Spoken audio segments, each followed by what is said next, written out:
For the last few weeks, we've been talking about Permon Gilbert's tragic murder that is still unsolved 44 years later. But there is another man who would disappear earlier in the same year, also from Ohio, from the exact same county that Permon was found in. Now we want to give his case some much-needed exposure. Hopefully some more attention will help his disappearance to be solved. Let's talk about Clarence Banks. Roy Clarence Banks, who all call Clarence, was born on March 7, 1934, and was from Jackson, Kentucky. He married his wife Ramona on March 28, 1954. I'm unsure of how the couple's marriage was, but they must have had some issues early on. I found in a newspaper from 1956, just 2 years after their wedding, that Ramona had filed for divorce. The grounds were gross neglect and willful absence. From what I gather, though, that divorce was never finalized, and at the time of this mystery, they had been married almost 28 years. In 1982, Clarence and Ramona Banks lived in a modest house on 6016 Ring Lane in Mount Repose, Ohio. The couple now had 2 grown children, Carol and Gary. Clarence worked as a die setter at Newtone in Madisonville. He worked the second shift, which was from 3:30 p.m. to midnight. He'd worked there for 26 years and had a very good attendance record. His wife Ramona worked for Avon Products in Springdale. Just a few days earlier, Clarence Banks had celebrated his 49th birthday. Friday, March 12, 1982, would be a busy day for Clarence Banks. According to newspaper reports, he drove his son Gary to the airport early that morning to catch a flight to Ocala, Florida, to see his sick grandfather. It is also stated that Clarence gave his son about half of his paycheck to be able to make the flight. His wife Ramona was already in Ocala. She flew there on Monday after her father had suffered 2 heart attacks. She was to come home to Ohio with her flight arriving at 2 a.m. on Saturday morning. Later that Friday morning, Clarence Banks had talked to his daughter Carol around 11:50 a.m. She had been coming over that week to help with the cooking since her mom was gone. They decided that she didn't need to come over that day. Clarence told her that he had a few errands to run and then he would head to work. He would then have a phone call with Ramona. His wife said that he was excited that she was coming home and said that he'd pick her up at the airport. Clarence Banks then stopped to talk to a friend, Ray Taylor, who also lived on Ring Lane. Another neighbor said that he saw Banks pull out of the driveway in his 1965 Mustang, drive down the street, and turn onto Woodville Pike. Where Clarence Banks went after that is still a mystery 44 years later. Banks would not show up for his 1 p.m. appointment that he had with his attorney, Carl Meeker, in Loveland.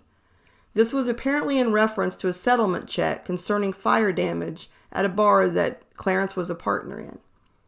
Then his work shift started at 3:30 p.m., but Clarence wouldn't show up for that either. No one seemed to be alarmed or even knew to be concerned until his wife arrived on her flight home at the Greater Cincinnati airport. Her husband had assured her that he would pick her up, but he was nowhere around. She searched the airport from 2:45 a.m. to 3:30 a.m., and she eventually contacted airport security when he didn't show up.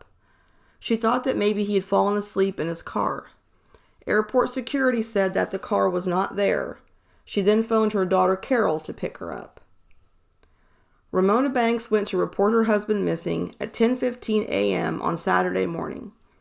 Police said that they had to wait 72 hours to start their investigation, but that they would go ahead and take the report now.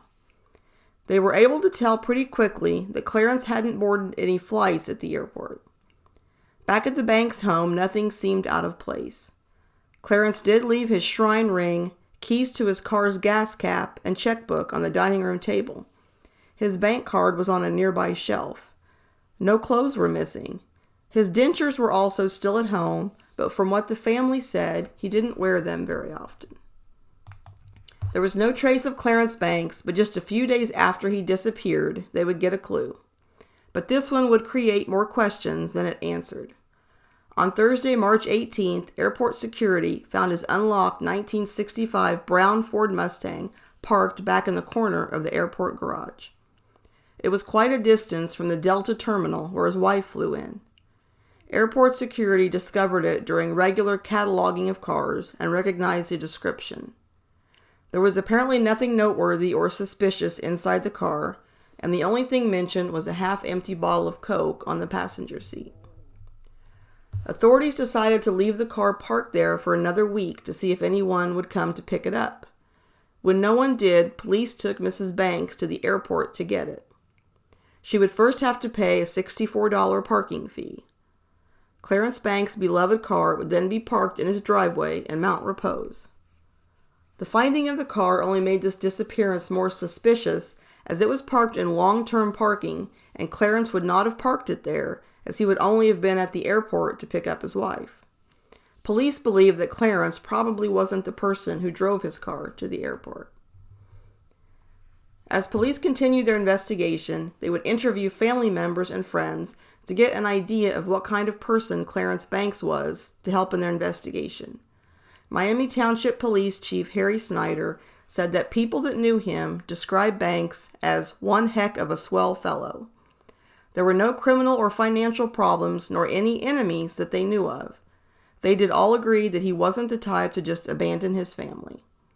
Ramona Banks agreed and said that her husband was too close to his kids to leave.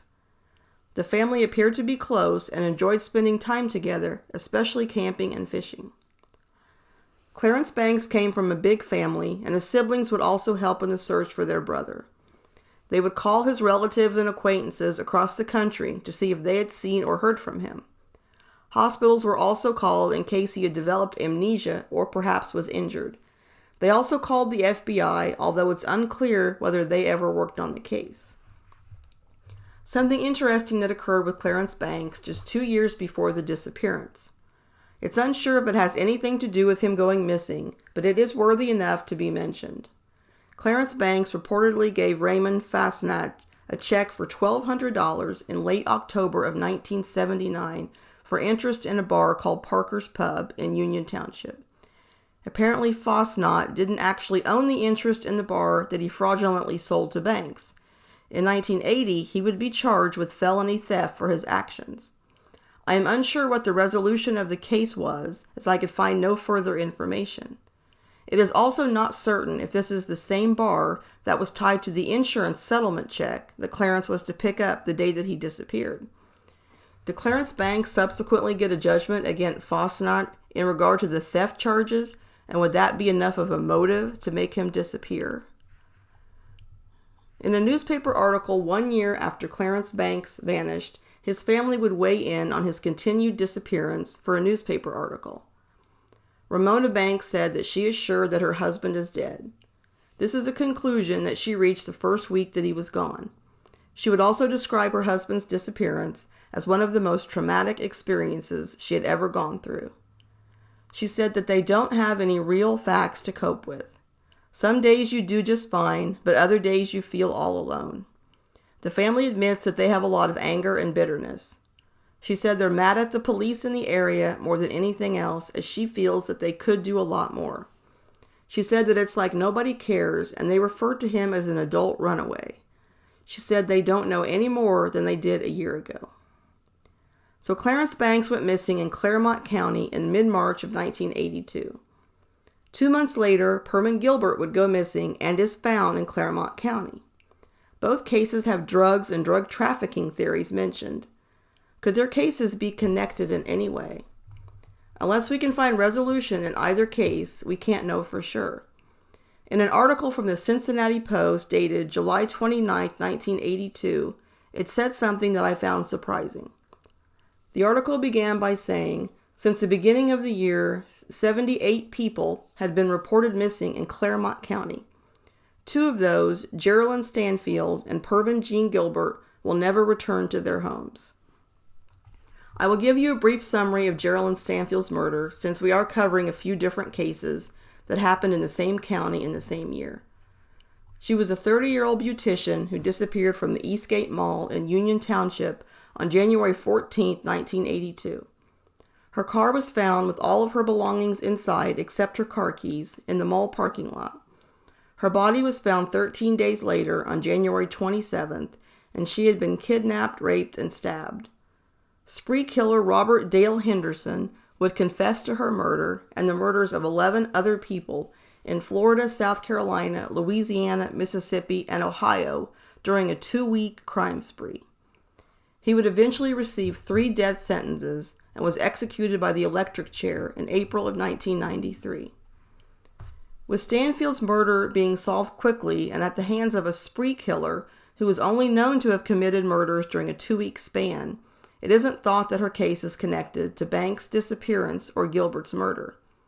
But I will say that if the newspaper article is accurate, and by late July there were already 78 people reported missing, I realize that some of them may have soon been found after, in Claremont County, Ohio alone, that to me is shocking.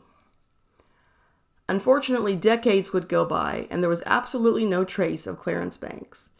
It has gotten very little coverage anywhere, which is sad, but also surprising to me. I mean, this case reads more like a movie script. He disappears right before an appointment with where he's to get a substantial settlement check. Rumors of an outlaw motorcycle gang and also possible drug dealing could be involved. Yet it seems everyone had such praise for him. Could Clarence Banks have been an unsuspecting victim that day, or was he involved in dangerous dealings that he unfortunately paid for with his life? There have been a few attempts to get the Clarence Banks disappearance some more attention in the last few years, which is always a good thing. The Fox 19 TV station in Cincinnati would air a segment in 2021 and then again in 2025. They spoke with Miami Township Lieutenant Greg Jenkins. He had been through the police file and would give additional details that hadn't been mentioned in the past coverage of the case, so we'll talk about that now. Lieutenant Jenkins didn't think that the disappearance was taken very seriously at the time. He said that missing person cases are taken differently now. The thing that caught my attention the most in his interview is how much the insurance check was for. Clarence Banks was supposed to get $40,000 from the settlement. That is a substantial amount of money, especially in 1982, and would be the equivalent of $135,000 today. Lieutenant Jenkins also said there was a burnt jacket mentioned in the original report that was found at a third location. He said it was unclear, but it could have belonged to Clarence, but that no longer have pieces of it to send for testing. I will add that reports say that Clarence was last seen wearing a blue down jacket with red and white stripes around the sleeves. Could that be the burnt jacket? It appears we will never know unless some remnants of it can be located and sent off for testing. He also stated that witnesses observed a black Chevy Blazer backed up to Clarence's house on the day that he went missing, which was of course unusual. There was also an indication in the police report that an outlaw motorcycle gang may have had some dealings with Mr. Banks, but it was unsure what type of associations they were. He said there were also rumors in the police reports of family members that could have been involved in the use and transport of drugs at that time. There has been another attempt to get some more coverage of this case in the last few years. This time it is from a relative of Clarence Banks. To talk about this, as well as this case in general and our thoughts, I'd like to welcome my friend Clint once again to my podcast. Welcome, Clint. Hey, Heather. Good to talk to you again. Yeah. So when we were doing research on this disappearance, a relative had posted pretty recently, and she was trying to get more attention for this case. We both did speak with her, but you much more than I. So tell us about who she is and how she's related to the missing person. So this is the great niece of Clarence.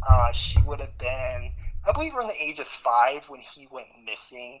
So she really has zero recollection of him just because of her age. But she grew up very close to his siblings. Even her grandmother was Clarence's sister. So she, unfortunately, is the only one out there that's really promoting this case. And she's been very vocal and somewhat bold in getting this information out to the public. Yeah, I mean, she knows a lot about the family, obviously, since she's a member. Mm-hmm. And she does have family members that aren't thrilled. So I give her credit for dealing with all that, but still wanting to get his case solved. And yeah, I will... Go ahead. Sorry. I will say that Clarence's siblings did everything in their power to try to find him, and they never forgot about him. No. No, and she said that even one of her uncles possibly died a young death just because of the grief from losing Clarence. That they were just very tight. And we know that in the very beginning of Clarence and Ramona's marriage, that they had actually separated. I believe Ramona had filed for divorce maybe a year after they had married. Yeah, I think it was 2 years. I was really surprised to find that in the archives. Yeah, and when he left, he goes back to his brothers. So we know that there's this close family relationship. So he's not going to just voluntarily leave. Yeah, and I will say that I believe all of his siblings have now passed on. Yes. So it is great that Kate can continue trying to find out what happened. Yeah, and she's a writer, so she's definitely knows the avenues to push with this. Yeah. So let's talk about Clarence, his wife Ramona, and then his 2 children, Carol and Gary. Is that correct? Yes, Carol and Gary. Okay, so what have you learned about them, and what are your thoughts about them and their reactions? So Carol was pretty vocal in the early 80s when, with the first year of her father's disappearance. She had married right around the time he had disappeared, and she would divorce pretty quickly after that. But she had just finished nursing school, and she was about to start her life. Gary, on the other hand, he was 18. We have been told that he was still living at home. His life was a lot more bumpy. He has some... it appears that he has some substance abuse issues just by looking at his criminal record, which I did a background check on him. Yeah. But yeah, those siblings seem to be kind of different in those areas. Yeah, and I know that it isn't fair to speculate how people grieve, but let's just talk about what surprises us about the close family members in regard to Clarence's disappearance and what they haven't done. Right. Well, after a year, they just kind of drop off the map, right? Yeah, there was a 1-year anniversary article where they gave their thoughts and, talked about what a rough year it had been, but you really don't see anything after that in the media, anyway. No, and you hit the point there. I mean, we grieve differently. Everybody grieves differently, and it's just, I guess that's just how it is. But it is very strange that they would just kind of close it personally, and they're not vocal about it, and that's just really strange. Yeah, and people would be interested to know that you actually reached out to his wife, and she answered the phone. And tell us about that interaction. So she, I reached out to her. She's in her early 90s now, so I think she's 90 or 91. I guess I would describe the conversation as quick and snappy. She was very quick to get off the phone with me, hung up on me, just right when I told her what I was calling about. I did try to reach out to Gary too, and he may not be that tech savvy because I only sent him an email, but he never replied back. Yeah. And speaking of Ramona, we did speak with Lieutenant Jenkins, and we can talk about what he said a little bit later. But what was his interaction that he told us about with Mona? Oh, so I think this was probably about 5 years ago, maybe 10 years ago. He was just kind of Lieutenant Jenkins, being a good detective. He's just going through things and, hey, this is a case we've had on the shelf. We need to get this back out. Let me contact family and just find out, hey, do you know anything? And so he calls Ramona. Ramona's now living in Florida.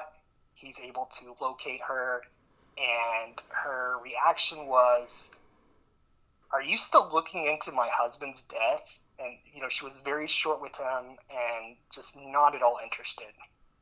Yeah, that's amazing. Yeah. And she has grandkids too, so it's just kind of odd that, even when the police are looking into something 30 years later, she wouldn't want answers, if not for herself or her children, but also for her grandkids. But, we don't know the reason why. Yeah, and I mean, I know this probably isn't actually true, but you and I would say, well, it's like no one cares that he's still missing. Oh, yeah. If Kate was not pursuing this case, there would really be nothing on the internet about him. It's just how it is. Yeah. Yeah. So let's talk about Lieutenant Jenkins, because we did reach out, and he was so nice to be, speaking with us. I was really impressed. And he, of course, wants attention for the case. And he talked about how, us citizen sleuths are, sometimes people will be more apt to talk to us than police if they have information. Yeah. And I would say that you and I, we've had pretty good relationships with that area of Ohio as far as getting, detectives to talk. But yeah, he spoke to us for an hour. He really, anything that we asked, he was able to tell us. We just kind of went over the family, and was there anything about his conversation that you'd like to share first? Well, this is a little bit off topic, but we mentioned Permon Gilbert and how close it was, and of course he wasn't around back then, but he was really surprised. He seemed genuinely interested about these cases. They weren't far apart, a couple of months, and in the exact same county. So Permon's case, I think it ventured upon 3 different counties just because, he was last seen at this place, lived in this place, his body was here, his van was here. But, it ran a jar to Clarence's case, too. And, the 2 counties were unaware of each other's cases. Yeah, wow. And there was even a newspaper article that actually mentioned both cases, but it was, back in the 80s. Yeah. 80s, yeah. And it's just been so, they just, they go through a lot of administration changes. And of course, Jenkins, I believe he told us, like, hey, I was a kid then. And I think that's the case for all of us. And so it's not his fault that he wouldn't be aware of this. But yeah, it's always good to kind of bring these cases up if you can try to find any connection, and I think we were able to do that here. Yeah, and he did a short news interview also about this case, and he was talking about how, this was just from what he'd read in the original police file, that there were, talking about some family members that were involved in drugs and drug running, and he told us specifically the Iron Horseman motorcycle gang was mentioned that Clarence could have had ties with. Yeah, and the ties that Clarence has with Iron Horse, we have been told that Clarence was on the up and I have no reason to doubt that. But we know that maybe his son had some relationships there that were not positive. Yeah, and okay, now mention a possible Florida connection, Clint. Tell us more about that.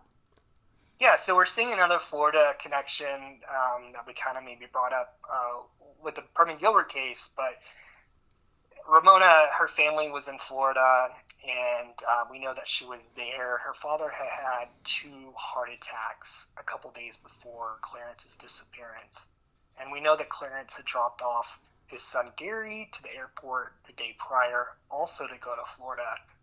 But in our conversations with a couple other sources, we've been told that there may have been some kind of connection there between Ramona and Ramona's family and possibly the Iron Horse as far as drugs go. None of that's confirmed. It's just speculation, but it is something to note. Yes.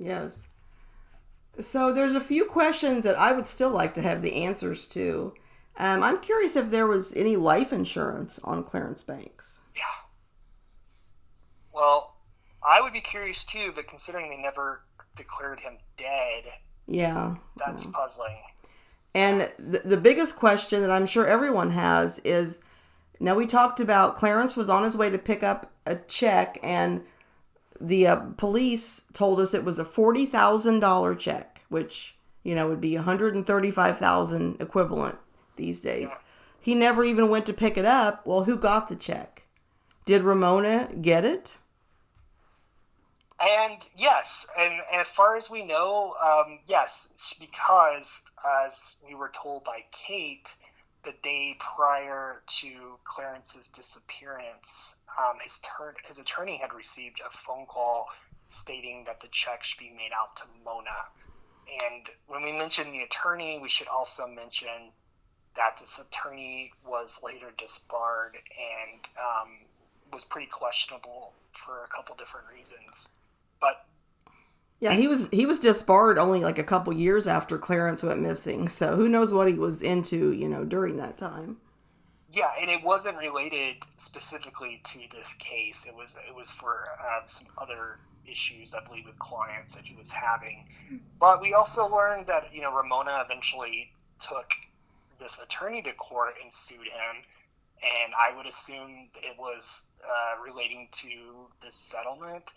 So yeah, maybe she sued him for the proceeds of the check. Yeah, and it would be so rare now. I mean, with the IOLTA and all the trust rules with attorneys, you just don't keep clients' money. But I would like to know, and maybe you question this too, is there in your head a connection possibly that there could have been some kind of scam as far as this accident went? Yeah, because we're unclear. I mean, I believe Lieutenant Jenkins, didn't he say something about a fire? But yeah. In one newspaper article, it said a traffic accident from 7 years earlier. Well, that's a lot of money for a traffic accident in 1982. And Kate has confirmed that it was a traffic accident, and it wasn't a bar or a fire like we were originally told by the detective. Now, if it was an accident where Ramona was in it as well, I mean, maybe she could have had the check made out to her, but that's such a chilling comment if that's true, that someone the night before he goes missing wants the lawyer to make the check out to her instead of him. Yeah, and so Kate has been very zealous here. She's been reaching out on a monthly basis to this attorney. As far as she knows, this attorney is still alive. Mm-hmm. She has the wife's phone number too, but they're just no surprise here. But they're not returning her call. But she is working on it because she just wants to know before this guy dies what happened, because Ramona's not saying anything. Yeah, it's similar to Permon's case. It's like, police have been good about sharing things, but it's like nobody that was there at the time wants to talk about it. Yeah. That's just, I think that says a lot about a different generation, for sure. I think today things would be much different. So if you had to guess on what you think happened to Clarence, I mean, roughly, what do you tend to think happened that day? I hate to say this, but since you said the word guess, I will say it because it's just nothing but a guess. But it's really close to home for me. I think that there was money coming, and then maybe Gary had some kind of involvement in something, that this was just opportune time to get his father out of the picture, and maybe he didn't even know, and it was a surprise to him because they knew that this check was coming. Who knows? But the timing of it is just kind of shady. Yeah, and it's also kind of strange that he drops his son off at the airport. Just a few days later, that's where his car is eventually found. Mm-hmm. Yeah. But also, and we don't really know what Ramona knew, or it doesn't really help that they don't want to talk about this case and don't seem to even want attention for it. But I definitely think, as far as I agree that somebody that he knew is responsible for this. Because I don't think they would make a point to hide his body if he was killed, hide the car. I mean, the motorcycle gang's not going to hide his body and plant the car somewhere. They're just going to kill him and leave him there, Yeah, and I think it's completely possible that, Ramona, there may be reasons why she's staying quiet. It could be something she found out after the fact, and she wanted to protect her son.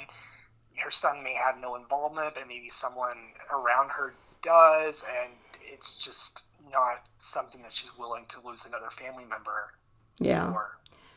Because it was this crime, it was definitely a cover-up involved. It wasn't just a disappearance. It was definitely, points to a cover-up as well. Yeah, and it was orchestrated. Yes.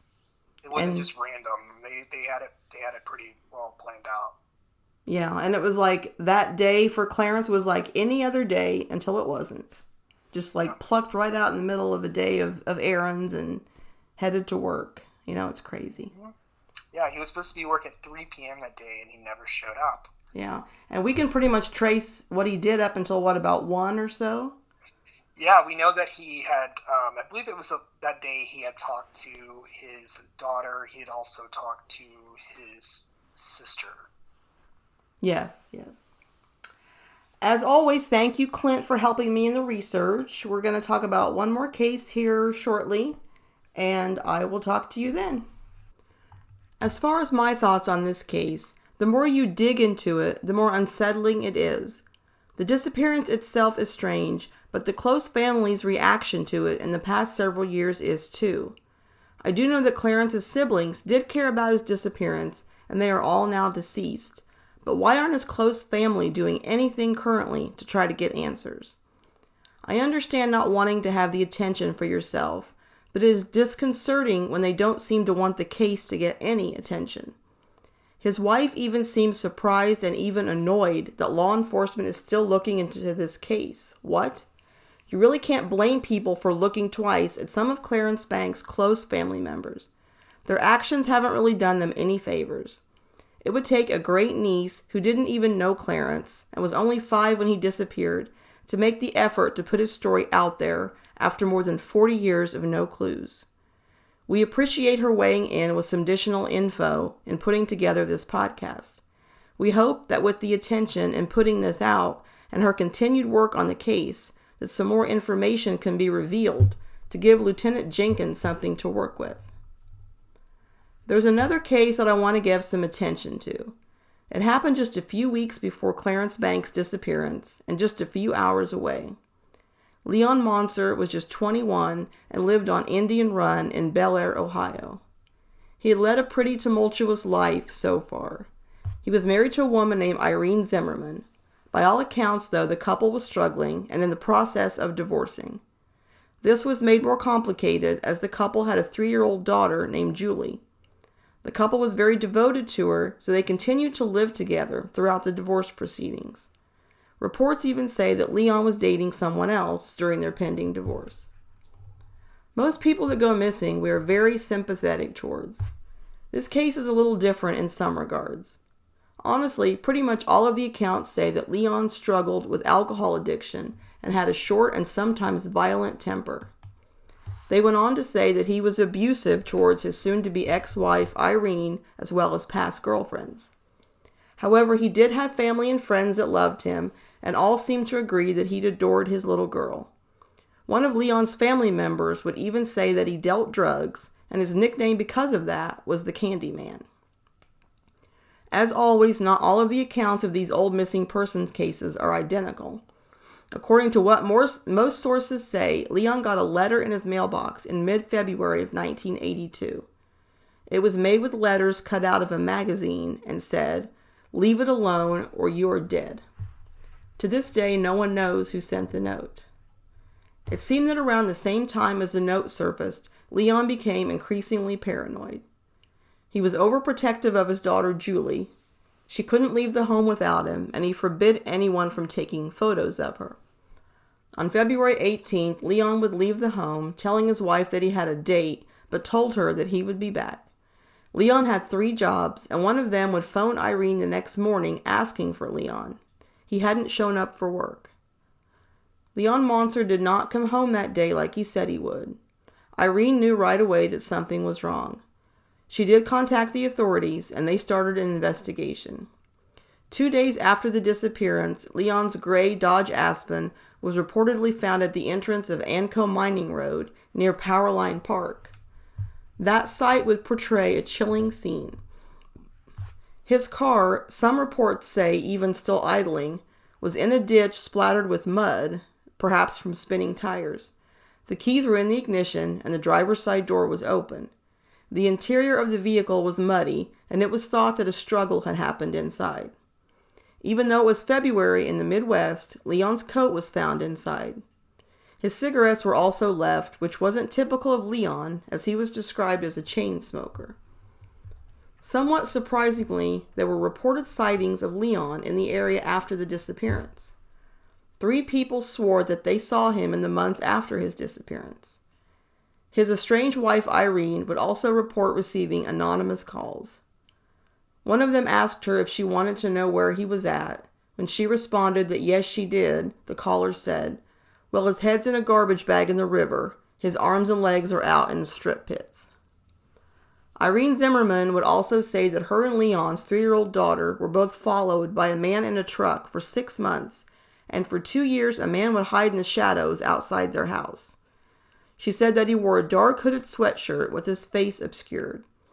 She even said that she thought the mysterious man could actually be Leon, and he was there to check in on his daughter. Leon Moncer has never surfaced since that cold day in 1982. He was officially declared dead in 1998. Unfortunately, his case file was misplaced for years, but was eventually found in 2007.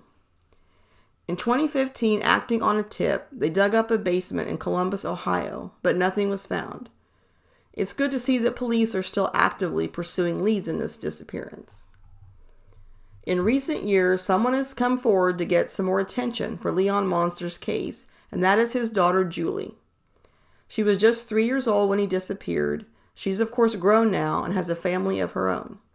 She's heard the negative things about her father and his actions, but she doesn't care about that at this point. She still thinks that he may be alive, but ultimately she wants to find him, dead or alive, and put him to rest. Julie had even visited a psychic. She told her that her father was still alive and now living under the name James Johnston. To her surprise, without releasing that name publicly, a man from California by that name called her. He never claimed to be her father, but told her that she could call him any time that she ever needed anything. She's not sure whether the psychic put him up to calling, but when she tried to call the number back, it had been disconnected. Now to discuss this complicated and truly baffling disappearance is my friend Clint. Okay, my friend Clint is back, and we're going to talk about this Leon Moncer case, which I was really kind of surprised to come across because I'd never heard about it. There is actually a Facebook page about him that I believe his daughter had started. So this is kind of a different case because he's not a real sympathetic guy from what is pretty much widely, known about him. So what are your thoughts? So we know that he wasn't the best person. Of course, he was still young. I believe he was 21 when he disappeared. So he still had time to kind of correct himself, but that just never happened if he did die. Heavy drinker, chain smoker, but yeah, he was a philanderer, and he was also a abuser to his wife. A violent temper. And one place even mentioned his girlfriend at the time that he disappeared was married. I'm not positive about that, but... Yeah, he actually told his wife, if I understood correctly, because we do know there's different accounts, stories are so old, but that he actually told his wife, Irene, he was going on a date, and I kind of felt like that was a bit spiteful. Yeah, and he called it a hot date, some accounts hot say. Date. Yeah, telling your wife you're going on a hot date. Yeah, as you are divorcing her, so... Well... Yeah, I mean, 1980s, early 80s, and then Ohio again. Yeah, and the first thing that I thought of with his life and stuff is, you hear about these people that went missing did not live a high-risk lifestyle. Well, Leon led a very high-risk lifestyle. Yeah. Because even his relatives have said basically that he was a drug dealer, and that his nickname was Candyman because of that. So there's several things that could have happened to him. Yeah, I mean, he could have been dating someone that was married, which we think that maybe that's a possibility. Or I had this theory, which was that maybe someone close to his wife kind of knew his potential to be a bad, rough dude, and they just said, hey, we don't want him to do anything to his dog. We're just going to knock him out and, be done with him. And, but yeah, there's a lot of avenues here. Yeah, and I was saying earlier that the couple things that set this apart is the cryptic letter that he got, and most accounts said before he went missing. Another account made it seem like it was right after, but I tend to believe the accounts that all say it was before, because he seemed to kind of act a little paranoid, which who wouldn't after a letter like that. Yeah, I read the account where he had said, or it had said that he received it afterwards, and that made zero sense to me. So I think that we know that the letter was not mailed, that it was just placed in his mailbox. I think it's pretty, there's some weight that he could have manufactured it himself. Yeah, and that leads to the most interesting part of this whole case, is that the Irene, his soon-to-be ex-wife, just kind of matter-of-factly said that they were followed by a man in a truck for 6 months. And he would hide in the shadows. I mean, there's got to be more to it than this. I mean, did she call the police? Was she panicked? Did she just kind of get used to it? Because she eventually said she thought that it was Leon. Yeah. Yeah, and as far as we know, Julie believes that her father may still be alive. I honestly, just because of the lifestyle he was living, I don't see it being possible this many years later. Yeah. But it definitely sets the tone. It sets a foundation where you can see that maybe he did orchestrate his own disappearance, and he did. If that's the case, he did it quite well. Yeah, because there's two different theories. One, he really was being threatened. He really was grabbed, because that's how the car was left. It certainly makes you think there was foul play. But on the other hand, if he was being threatened, he just thought so much of his daughter, they said. He could have thought, I just need to go hide because I don't want her to be at risk. But yet, kind of stayed in the shadows to keep an eye on her, make sure she was okay.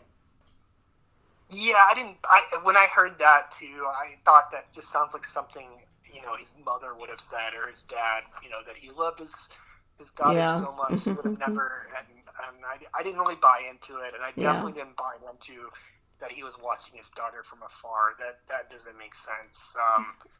Yeah, because she's in her late 40s now, I believe, and he would have reached out by now, you would think. Yeah, and so an interesting thing about this case is that his police file actually went missing until about 2007.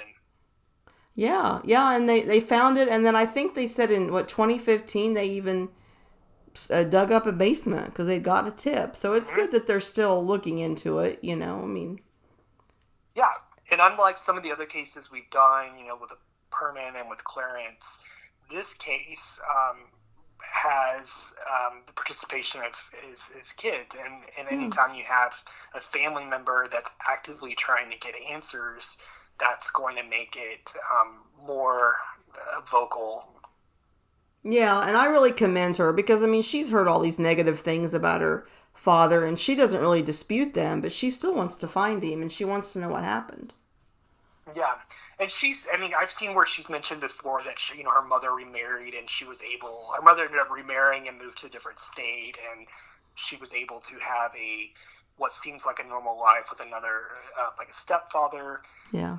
So, there's healing there, it looks like, from the outside, but yeah, I think her concern at this point is, A, is he alive? No, if he's not, then B, we need to find his remains because he needs to be buried with his parents. Yes.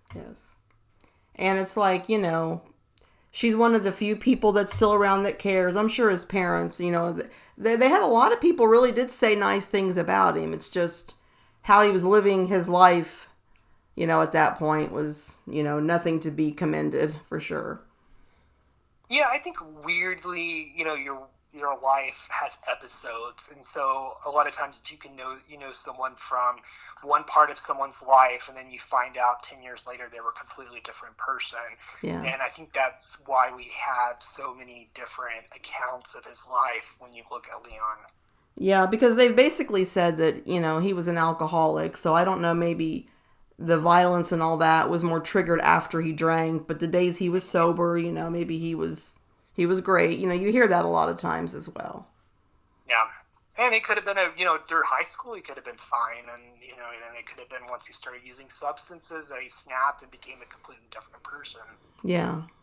And I'm not sure, but I would hope that, the daughter's DNA is on file so they could do a match if there's any unidentified, John Does that come up and see. Because he could be out of state. That was pretty close to a few other states.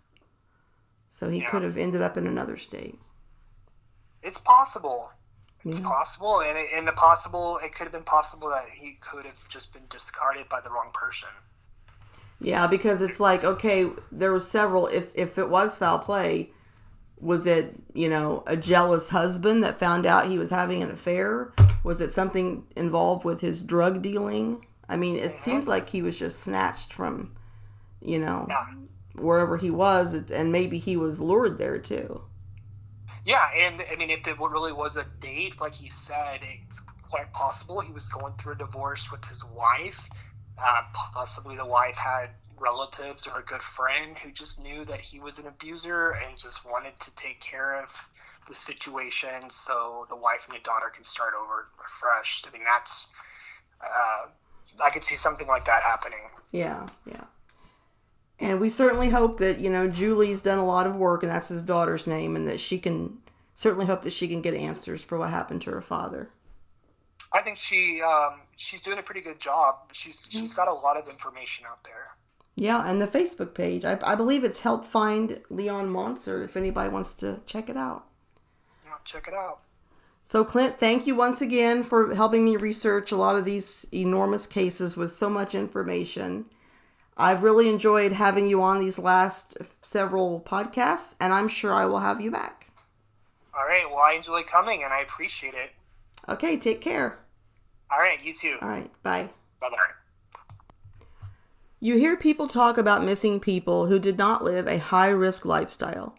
You certainly could not say that about Leon Moncer. He had gotten that threatening letter just before his disappearance.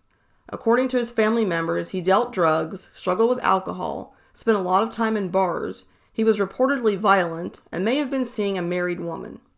Any one of those things could have put him at greater risk for someone to want him to disappear. Did Leon's terrible choices catch up with him that day, and did he pay with his life? Or could Leon's disappearance have been orchestrated by himself? He did receive that note and started acting frightened and even paranoid after, especially wanting to shield his 3-year-old daughter. Could he have decided that it was safer to fake his disappearance and that his daughter would be safe?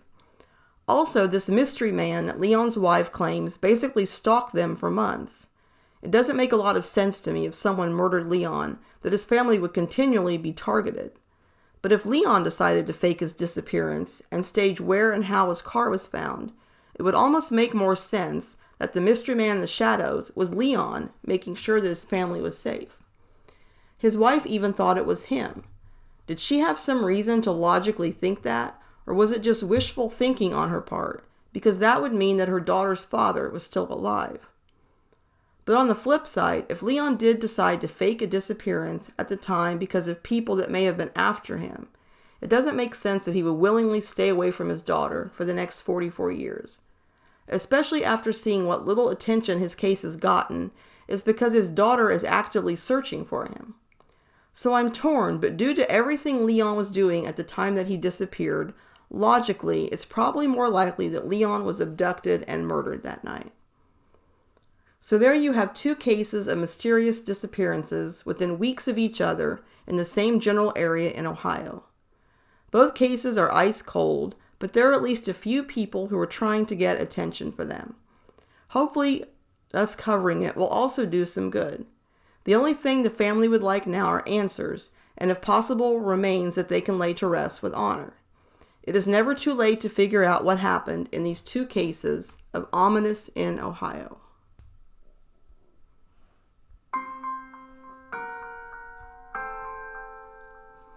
That concludes my podcast on Clarence Banks and Leon Moncer.